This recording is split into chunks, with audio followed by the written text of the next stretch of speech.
Today, we're going to discuss a continuity of the previous lecture, which is the topic of Neurologia Cefalea. Basically, in literal meanings, we are talking about the headaches. So, we already know that headache can be a sign and symptom for any underlying major pathology. It can be a benign condition, as well as the patient can also suffer from some sort of a malignant condition as well, involving specifically the central nervous system. So whatever the cause is, we have to dig in and investigate the patient in a proper manner, just to rule out whether the patient has some sort of a primary headache, or is it just a secondary symptom due to some underlying pathophysiology that is going on. So we'd be basically going on in a step-by-step manner, discussing the particulars that we're going to consider when we are taking the history in detail. We'll be particularly focusing on the complaint, that is the headache. How was the onset of the headache, whether it was an acute or a chronic pathway that the headache followed, and what was the intensity of the headache. Again, what was the exact location of the headache? Is this headache associated with some sort of triggers that are found in the environment or even personally in that particular patient? And you're going to specifically highlight those triggers when you are documenting your history, because these triggers can be one of the preventive measures that you can educate the patient regarding the personal headache that he has, because this is how the person can be preventive in the migrainous headaches as well as the non-migrainous headaches that we're going to go through. We even discussed the trigeminal neuralgias. Trigeminal nerve is the basic pathway which is leading on to the thalamus, the hypothalamus, and obviously then the basilar nuclei are involved in all of this pathway. The pain centers are activated. And this is how basically this was the basic underlying pathology in the migrainous headaches. When we discuss the non-migrainous primary headaches, we have a list of headaches out there. For instance, some of the headaches are associated with specific physical activities, sometimes associated with the exertion, and then they are known as the exertional headaches, sometimes associated with chronic cough that the patient might be suffering from. And that can be easily revealed from the history if the patient has some sort of a condition in which he or she is suffering from a chronic cough. Again, we have different postures that can basically precipitate headache in the individuals. Again, it is something which differs from one patient to the other patient. So the history is going to reveal a lot of factors. Then again, the past history has to be taken into account. Any previous history of trauma, any previous history of infectious diseases, and any previous history of surgical intervention has to be highlighted at this point in time. Then any kind of toxicity, that is the drug history, is also taken into account over here. And we're going to note down if the patient is allergic to some kind of drugs or not, or has he been on some kind of a drug addiction or not. So these are the basic points that you're going to consider. Family history and genetic considerations are again very important part of the history taken. And that is why when you really investigate while taking the history from the patient as well as the family and friends, you're going to highlight the fact if the patient has a family history of migraines or some sort of other headaches that can be associated or that might be having some sort of genetic considerations over here. So all of these are basically going to make the diagnosis more clear. This is something that is going to collectively move towards the diagnosis in the patient. It's not a single isolated factor.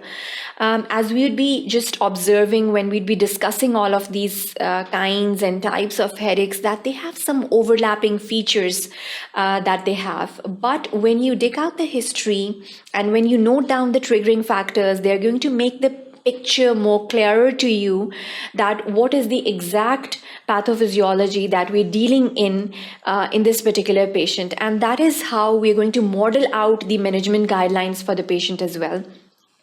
Again, the investigations are also very important and the examinations are also very important. While carrying out the examination, the most important examination over here is the neurological examination when you have these patients of headaches. Specifically, the cranial nerves are very important, and you'd be checking out for any abnormality in the cranial nerve functioning in this particular kind of a patient. So all of these things have to be kept in mind when you have these patients of Neurologia Cefalea. Particularly in this lecture, we'd be just focusing and dealing with the trigeminal autonomic cephalalgias as well. And this is a major variety, which is also abbreviated as TACs over here. Pituitary imaging is one of the techniques over here that we're going to focus on, and the pituitary tumors are sometimes related to these kind of the trigeminal autonomic cephalalgias over here. Noting the sign and symptoms and noting the clinical features is very significant over here, and they're going to point out towards the pituitary functioning or the pituitary tumors. This is how you're going to basically investigate the case in a particular manner. Cluster headaches are also included. It is one of the varieties. We have many varieties that we're going to deal in with. In return, the cluster headaches are divided into the episodic cluster headaches, and then we have the chronic cluster headaches. When we look at the clinical features of the cluster headaches, we must know that there is this particular set of features that we have to focus on. There is a relapsing and remitting kind of clinical syndrome that the patient is suffering from. The pain is severe, throbbing. It is retroorbital in its nature. Usually, females are more affected than males. The typical or the particular history that is usually associated with the cluster headaches is the nocturnal symptoms that the patient is going to have. So usually the patient is going to give you the history that throughout the day everything went normal, but when he or she went to sleep, the pain was aggravated. So this nocturnal symptoms or this nocturnal pattern is usually associated with cluster headache. Pacing and rocking. These are the two words that the patient might give you the symptoms of. The patient would be agitated, he would feel restless, and that is going to result in the pacing inside the room in which he's residing, and this is going to be basically showing the restlessness that the patient is suffering from. These kind of cluster headaches are sometimes confused with the tension type headaches that we discussed in the previous lecture, that is the TTH. And it is again going to be the particular history that the patient is going to give. You're going to look for the factors in the history that can move towards the tension type headaches, or that are basically proving that the patient is suffering from the tension type headache, or either he or she is suffering from the cluster kind of headaches. In contrast to the migraine, there are a lot of features that we have to focus on. Basically, the photophobia and the phonophobia is absent usually in this cluster type of headaches. Those were the triggering factors in the migrainous headaches. Usually, the central pacemaker neurons are involved in the underlying pathophysiology when we are considering these cluster headaches in particular. Then we have the paroxysmal hemicranias. Now, particularly the paroxysmal hemicranias are again retroorbital in their nature. They have a remitting and sometimes they are non-remitting in their nature. So there can be these two major varieties that we might come across. The treatment of choice in the case of paroxysmal hemicrania is again usually the use of indomethacin, but obviously you have to resort to the radiographic imaging, that is the CT scans and the MRIs, just to exclude any sort of pituitary lesions or pituitary tumors that the patient might be suffering from. So this is how you move about in the case of paroxysmal hemicranias. The episodic paroxysmal hemicranias, and then there can be the course of the chronic paroxysmal hemicranias as well. Then we have the short-lasting unilateral neuralgiform headache attacks, which are also known as the SUNCT. And then we have the SUNAs and the SUNCT. They are basically short and unilateral in their nature. The intensity is sometimes very severe, but the duration is quite short in these kind of headaches. Now, the SUNCT and the SUNAs are one of the varieties in which the duration is very short, and when we basically graph it out, it's basically a sawtooth appearance that we observe. There are going to be periods in which there is the high intensity of the pain that is experienced by the individual, and then there would be phases in which the pain is absent. So there would be the pain-free periods in between, and this kind of an appearance graphically represent as the sawtooth appearance. Short-lasting unilateral neuralgiform headache attacks with conjunctival injections and tearing. So the involvement of the orbital muscles, the extraocular muscles, has to be noted down, and this is again very helpful in classifying the headaches. As we even saw in our case study of Amber, that she presented with the retroorbital pain and was also suffering from a minute intensity of ptosis, that is the drooping of the eyelids. So this is something that has its own specific significance, and that has to be noted down and documented in detail. Over here, when you have conjunctival injections and tearings, it's basically the sympathetic stimulation that is highlighted over here. We have the short-lasting unilateral neuralgiform headache attacks with the cranial autonomic symptoms. So sometimes the conjunctival injection, the redness is not noted down, but the patient would be giving you the history of the autonomic activation, the tearing, the sneezing, and all of these symptoms would be present in the patient. So these are basically the two major categories that are included in the short-term appearance of a unilateral headache. And these are the basic syndromes that are involved over here. Then we have a hemicrania continua. Now in this hemicrania, this variety of hemicrania continua, it's again unilateral in its nature. The pain is severe, and the pain doesn't completely go away at any point in time. So there is a continuous pain that the patient is suffering from. The resolution of autonomic features are noted down in this patient. The particular age group can even vary from a child of 11 years to as old as almost 58 years. So male and female predominance is not noted down in any of these conditions over here. So this can be one of the variety that the patient might be suffering from. The cluster headaches, as we discussed, that they are quite rare, and that is why we usually resort to the diagnosis. Over here, the retroorbital nature is noted down, and there is an increased intensity that is also associated with these cluster kind of headaches. There is a deep nature of the pain that is noted down, and we usually use the words as ice pick or jabs or jolts.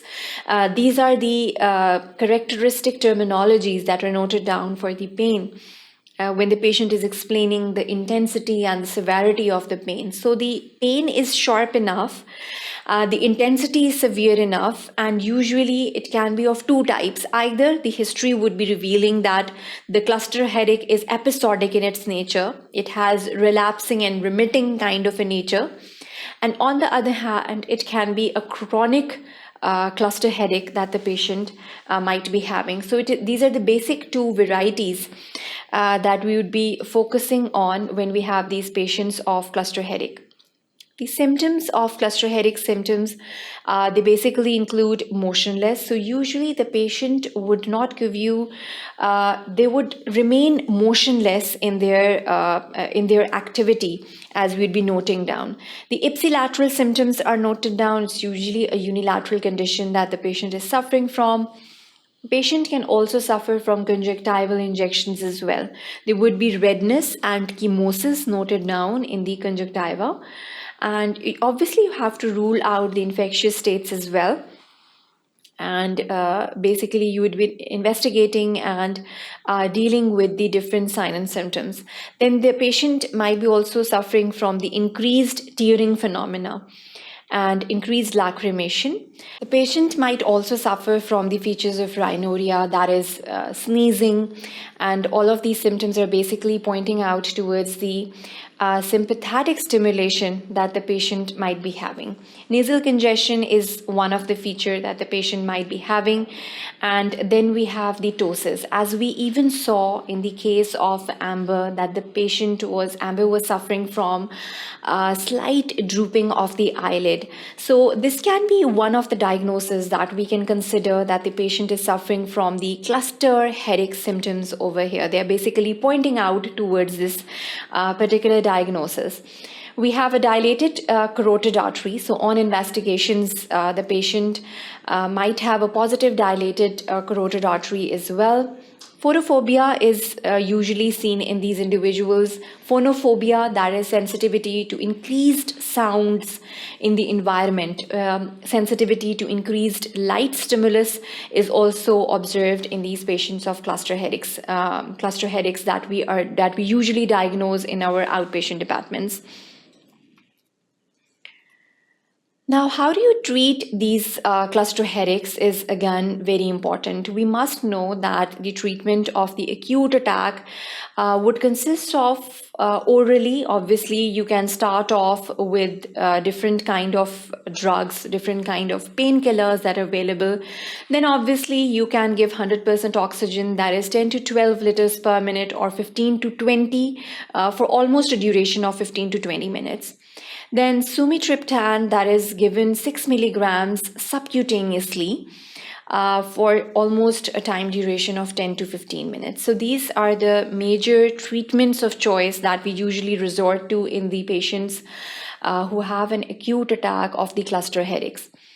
Then there are a lot of researches going on in which the nasal drops of sumatriptan, that is almost 20 milligrams, and also the nasal irrigation with zolmitriptan, almost 5 milligrams, proved to be very beneficial for these patients. They basically control the sympathomimetic symptoms, and they basically lead to a more symptomatic relief that is seen in these patients. So it's not basically a preventive measures. These are not basically the preventive treatment or the prophylactic treatment that we usually resort to, but in an acute attack, we can resort to such treatments of nasal irrigations, starting off with the oral treatments, and also move on and resort to subcutaneous treatment with sumatriptan.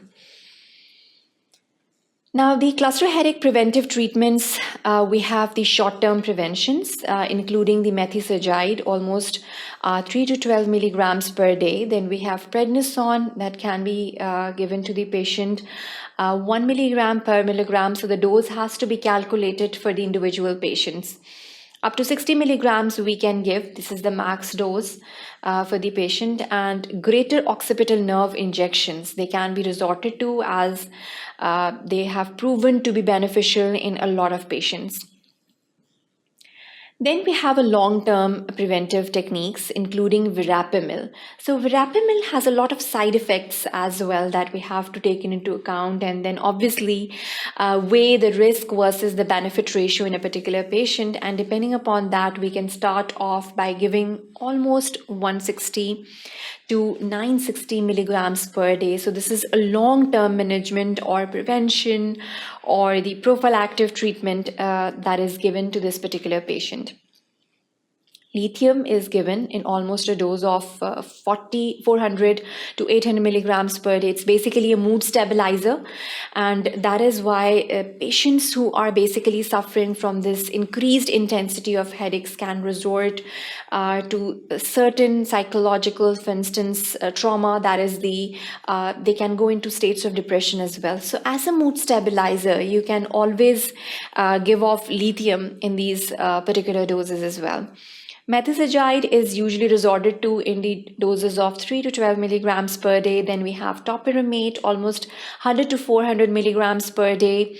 Gabapentin is again one of the painkillers that we usually resort to in the neurological kind of pains, the pains originating due to neurological reasons.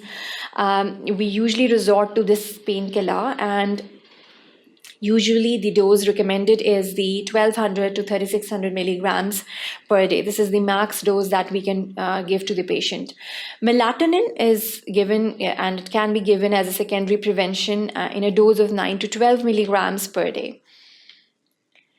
Then we have the paroxysmal hemicranias. Again, the pain is unilateral. Again, the pain is severe, excruciating, can be retroorbital in its nature, and the phenomena is usually remitting and relapsing in its nature. So there can be this episodic kind of paroxysmal hemicranias, and then we can have the chronic patients who are basically suffering from this kind of hemicranias. The symptoms usually included in this paroxysmal hemicrania would be the arteriovenous malformations. So the Chiari malformation, the Arnold-Chiari malformations are to be excluded because they are of the malignant type in this particular case of the paroxysmal hemicranial syndrome that we're talking about. So basically, considering either the patient is suffering from any acute condition or any benign sort of a malignancy, or either it is a malignant condition that the patient is suffering from, Arnold-Chiari malformation is something that is seriously taken into account, and we have to exclude it, particularly over here in this case. The cavernous sinus meningiomas are to be excluded. Then we also run the tests just to exclude the pituitary tumors. Moving on, there can be the epidermoid tumors, and then we have a raised CSF. So the raised CSF pressure is also noted down for these individuals. And we are going to basically focus on the fact that either the patient is suffering from any of these conditions, or is it just the paroxysmal hemicrania that the patient is suffering from. So as basically we saw over here that it is a diagnosis of exclusion. After the exclusion of all of these syndromes, we can be sure enough that the patient is suffering from this hemicranial syndrome over here. The treatment would consist of indomethacin, almost 25 to 75 milligrams TID. Then we have topiramate, we have piroxicam, which we can resort to in these patients. And the calcium channel blocker, particularly verapamil, can be resorted to in these particular patients of paroxysmal hemicrania. Then we have the short-lasting unilateral neuralgiform headaches, the SUNCT and the SUNAs. We just saw that it's basically an excruciating stabbing pain for a very short duration of time. So the unilateral neuralgiform headache has a particular diagnostic criteria that has to be fulfilled in these particular cases. We have the short-lived single stabs, and this is one of the basic criteria. The characteristics of the pain are to be noted down.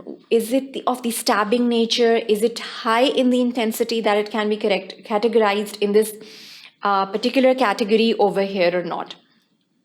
Group of stabs are noted down, then longer attacks comprising many stabs, and then we have the cutaneous triggers of the attacks, particularly the lack of refractory period to triggering between the attacks. So there is no pain-free period in between the excruciating attacks. There is always a chronic low-grade pain that the patient is suffering from, and that is why how we basically particularly diagnose these particular patients over here. Lack of response to indomethacin is also noted down, and that is basically proving the fact that the patient is not suffering from the cluster headaches that basically responded to the treatment of indomethacin over here.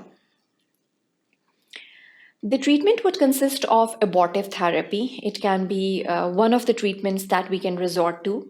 The IV lidocaine is given in this particular therapy, and then we have a preventive therapy, particularly considering over here. The long-term preventions that would include lamotrigine, almost 200 to 400 milligrams per day, opiramate, gabapentin, and carbamazepine, which is given in a dose of 400 to 500 milligrams per day. Apart from these long-term preventions, we have the surgical approaches, including the microvascular decompression, destructive trigeminal procedures. Obviously, the pathway would be the same, And then we have the greater occipital nerve injections, and the occipital nerve stimulation is one of the method of choice. And then we have a deep brain stimulation. These can be all included. These approaches are basically included in the preventive management of these SUNCT and the SUNAs. Then we have another condition, which is the hemicrania continua. There is a continuous pain that the patient is suffering from. The pain can be mild, moderate, and severe. There can be a continuous unilateral pain. This is the primary symptom over here when we are diagnosing or categorizing a patient in this particular category over here. And again, there would be no resolution factors seen. It is going to be severe and is going to be complete. Usually, the lacrimation is increased tearing phenomena is associated with these kind of pains. And then the patient can also suffer from photophobia, that is sensitivity to light. And either the patient can also suffer from conjunctival injection, particularly the chemosis and the redness of the conjunctiva, and the irritation is quite evident over here. Treatment would consist of indomethacin, almost 100 milligrams in injections, either IV or either intramuscular. NSAIDs are usually prescribed, and we move on to oral indomethacin as well over here. It can basically be given in a dose of 25 milligrams TID, 50 milligrams thrice a day, and 75 milligrams thrice a day. Occipital nerve stimulation proves to be quite beneficial over here as well. The other primary headaches would include primary cough headaches. So in a lot of patients, people suffer from headaches that are associated with cough. Cough can be chronic due to any sort of infectious states or any sort of allergic conditions that the patient might be suffering from. And this cough is usually associated with a characteristic headache that is seen in the individual. So the stimulation is usually associated with the cough, and when the cough is treated, the headache can be completely treated in these particular patients. Primary exercise headache, which is also known as the exertional kind of headache, is also noted down and is usually associated with strenuous exercises, and again, any kind of exertions that the patient might be having, it is usually associated with this particular kind of syndromes. Then primary sex headaches, usually there are basically three major categories for these headaches that are associated with the sexual activity. Usually it is sometimes associated with the arousal state, and then it can be even due to the headaches that are exacerbated in the orgasm, and even after the orgasm, the patient can result in a particular kind of or complain of a particular kind of a headache. Patients who suffer from the exertional headaches are usually also suffering from the headaches associated with the sexual activity.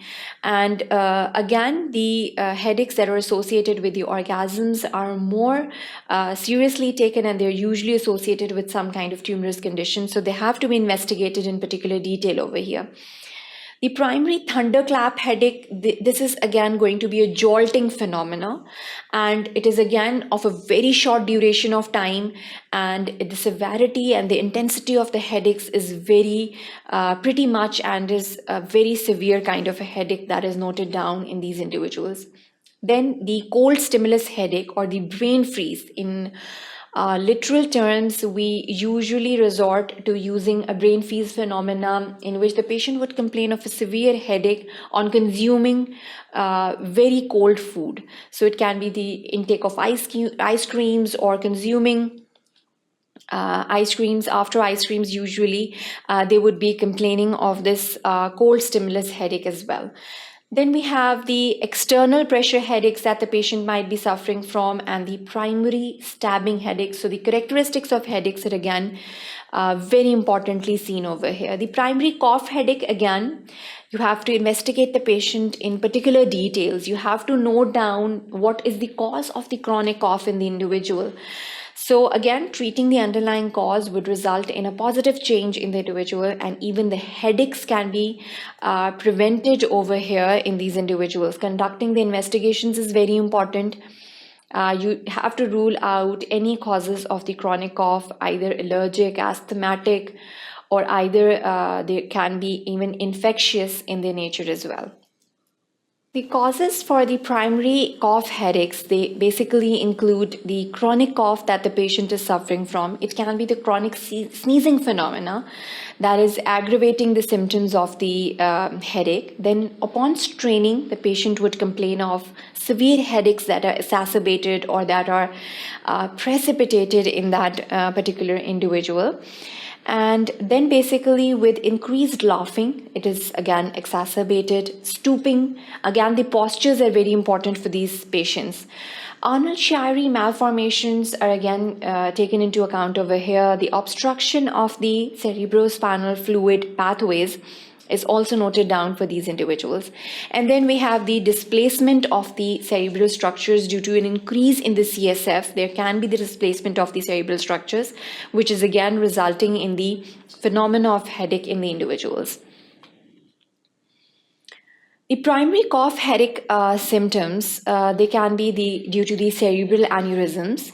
These causes have to be ruled out when you are investigating the patient in detail, performing the radiological investigations, particularly the CT scans, the MRIs, the PETs in the individuals is very important. We can have a patient of the vertebro-basilar disease, and then we have the carotid stenosis, which can be one of the causative factors over here. A lot of carotid symptoms and a lot of carotid pathologies can even result in the headaches in these individuals. Now, the treatment of the primary cough headache would include the indomethacin, almost 25 to 50 milligrams, 2 to 3 times daily. And we can also perform lumbar puncture to exclude any kind of CNS infections in these particular patients. Then we have the patients of the primary exercise headaches. Usually the exercise headaches are associated with a lot of strenuous activity, for instance, the exertions that are seen in these individuals. We can have patients of cardiac cephalgias, and then we have pheochromocytomas. So renal pathologies, cardiac pathologies can even manifest as severe headaches. For instance, hypertension is usually sometimes associated with severe headaches. Undiagnosed hypertension is sometimes diagnosed when the patient comes up to you in the outpatient department and gives you a history of severe headache that he or she might be suffering from. Pheochromocytomas are again one of the diagnoses over here. Then we can have a lot of intracranial lesions that can even result in the exertional headaches. Stenosis of the carotid arteries can be one of the causes as well over here. Now, the primary exercise headaches and how do we move about and manage these cases of the exercise headaches particularly. Indomethacin, 50 milligrams, and then we can also resort to ergotamine, which is given orally, almost 1 milligrams in the patient. Dihydroergotamine, it can be used as a nasal spray, almost 2 milligrams. And then we have methacillin, which can be administered orally in these patients in a dose of almost 1 to 2 milligrams. Then we have these patients of primary headaches that are associated with the sexual activity. So this can be one of the scenarios that we might come across. And the dull bilateral ache in the head and the neck intensifies as the sexual excitement. It can be either a sudden severe explosive headache which is occurring at the orgasm, and then we have a third variety that we usually come across in which the postural headache develops after the coitus and it resembles the normal headaches that we usually come across. So this can be the three scenarios, and the history is obviously going to reveal a lot of factors. So taking the history in detail is very important. Usually patients who present to you with this particular history of headaches associated with sexual activity would also be suffering from the exertional variety of the headaches as well. So this is how you basically move about and investigate in these patients of sexual headaches. The treatment would consist of propranolol, which is almost given 40 to 200 milligrams per day. Then we have the calcium channel blocker agents that we can resort to, and we can even resort to diltiazem, almost 60 milligrams thrice a day. So this is the basic treatment or the guidelines for the treatment of this headaches that are associated with the sexual activity. Ergotamine can also be tried on in a dose of almost 1 milligram. Indomethacin, which can be even given in the exertional kind of headaches, can be given or prescribed over here in these patients of 25 in a dose of almost 25 to 50 milligrams that we can resort to in these particular patients. Then we have these primary thunderclap headaches. They are sudden, they are severe, and they are without any unknown triggering factors. So this is what we have to note down over here, that no triggering factors are particularly noticed by the patient himself, and even upon taking a complete detailed history, there would be no triggering factors in the environment as well. The diagnosis can be made when you carry out the CT scans and the radiological imaging such as MRIs, then MR angiographies can be resorted to.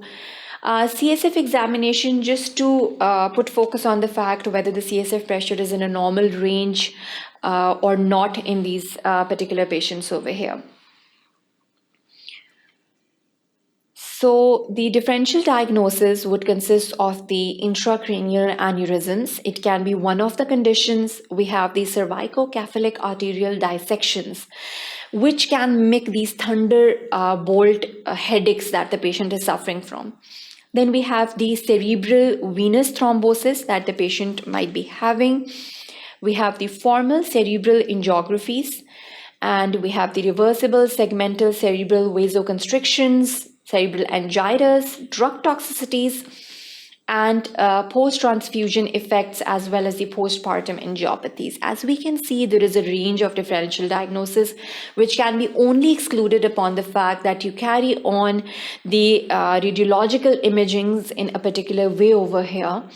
And that is going to highlight the factors over here. The treatment would consist of nimodipine. So this is the treatment of choice, the drug of choice. That is basically a calcium channel blocker in cases of the thunderclap headaches that the patient is suffering from.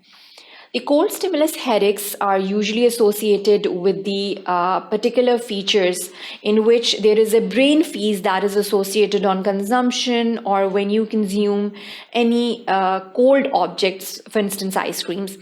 So it is one of the headaches that is, the patient can also be suffering from postural headaches as well, or exertional headaches, and you have to take the history in detail to clarify what are the triggering factors in this particular patient. The external pressure headaches, the causes can range from helmets, swimming goggles, and very long ponytails. So when the stimulus is resorted to, and when you remove that stimulus, the headaches can basically be removed as well. You can even resort to simple painkillers in these external pressure headaches, and you basically have to take the history in detail over here just to mention what are the triggering factors in this particular case of the headaches. Then we have the primary stabbing headaches, and these primary stabbing headaches have the particular features in which basically the idea behind these headaches is that you have to carry on and you have to carry out the radiological imaging techniques in these patients to basically exclude any diagnosis, any malignant diagnosis that can be made for these particular individuals. Then we have the nummular headaches, and the nummular headaches are basically central in their origin. This is the basically the symptomatic way of classifying headaches over here. If the location of the headache is central, we usually classify them as nummular headaches. You would carry on the investigations as a routine investigation in any other kind of headaches to rule out the causative factors and the differential diagnosis, particularly over here. The hypnic headaches are usually associated with sleep. The history would be the major factor over here. The patient would give you a history that after going to bed or after going to deep sleep, the pain was aggravated. And this is the particular and the peculiar history over here. The investigations are again carried out in detail over here. The treatment would consist of lithium carbonate, almost 200 to 600 milligrams. We can resort to verapamil, almost 160 milligrams, and then methysergide can be prescribed for almost 1 to 4 milligrams at bedtime. Caffeine is given 60 milligrams orally, and unarazine is given for 5 milligrams. So these are the usual treatments of choice over here. The new daily persistent headaches are again very important, and we basically look at the causative factors. Why is there a persistent headache that the patient is suffering from? Is there some underlying pathology, and that can be only digged out when we carry out the neurological examination as well as the investigations in a particular manner over here. So basically, carrying out the investigations in a particular detail over here is very important, and even the history is going to highlight a lot of factors over here. NDPH is basically, it can be migrainous in its types, it can be a migraine, it can be a unilateral headache, either it can be throbbing in its nature. Nausea is usually associated with these kind of migrainous headaches. Photophobia, sensitivity to light, is noted down. Phonophobia, again, sensitivity to sound, is also noted down in the history. Sometimes this persistent headache is featureless as well. So it can be a headache-free kind of a syndrome only associated with nausea. And basically, you have to take the history in detail when you have the patients of headaches. And sometimes a detailed history is enough. And when you carry out the neurological examination in a particular direction, when you carry out the neurological imagings, that is basically going to make the picture more clearer to you. So that is the end of this lecture. Thank you for watching sqadia.com.